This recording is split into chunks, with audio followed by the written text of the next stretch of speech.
جب رب کی لاریب کتاب کو پڑھا جاتا ہے، رب کے قرآن کو پڑھا جاتا ہے، تو رب کی رحمت کے فرشتے اس شخص کی طرف دوڑ کے آتے ہیں۔ حدیث کے اندر آتا ہے کہ جب کوئی قرآن والا قرآن پڑھتا ہے تو اس کے سر سے لے کے آسمانوں تک کی جتنی فضا ہے اس کے اندر فرشتے ہی فرشتے ہوتے ہیں۔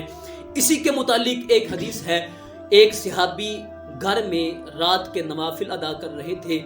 اور قرآن پڑھ رہے تھے، طبیعت ایسی مچل رہی تھی کہ قرآن اونچی آواز میں پڑھیں۔ وہ صحابی کا بیٹا ساتھ لیٹا ہوا ہے، چارپائی پہ لیٹا ہوا ہے، اس کے ساتھ ایک گھوڑا بندھا ہوا ہے۔ صحابی کی طبیعت یہ کہہ رہی ہے کہ قرآن اونچی آواز میں پڑھا جائے، پھر ذہن کے اندر یہ خیال آیا قرآن اونچی آواز میں پڑھوں گا تو گھوڑا جاگ جائے گا، بچے کو کہیں نقصان نہ پہنچا دے۔ ساری رات یہ کیفیت چلتی رہی۔ جب صبح تہجد کا وقت آیا تو اس صحابی نے دعا کے لیے ہاتھوں کو اٹھایا تو دیکھتے ہیں کہ سر سے لے کے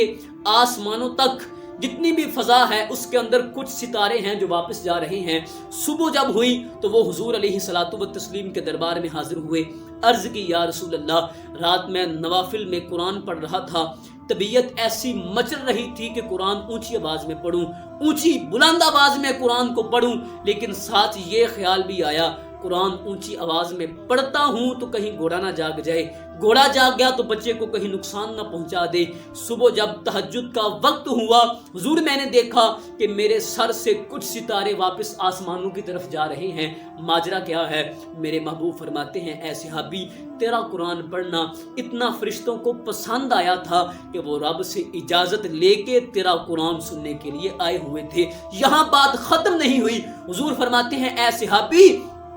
اگر تو قرآن پڑھتا رہتا، صبح ہو جاتی تو مدینے کے لوگ مدینے کی گلیوں میں ان فرشتوں کو اپنی آنکھوں سے دیکھ لیتے کہ یہ وہ فرشتے ہیں جو رات کو صحابی کا قرآن سننے کے لیے آسمانوں سے آئے ہوئے تھے۔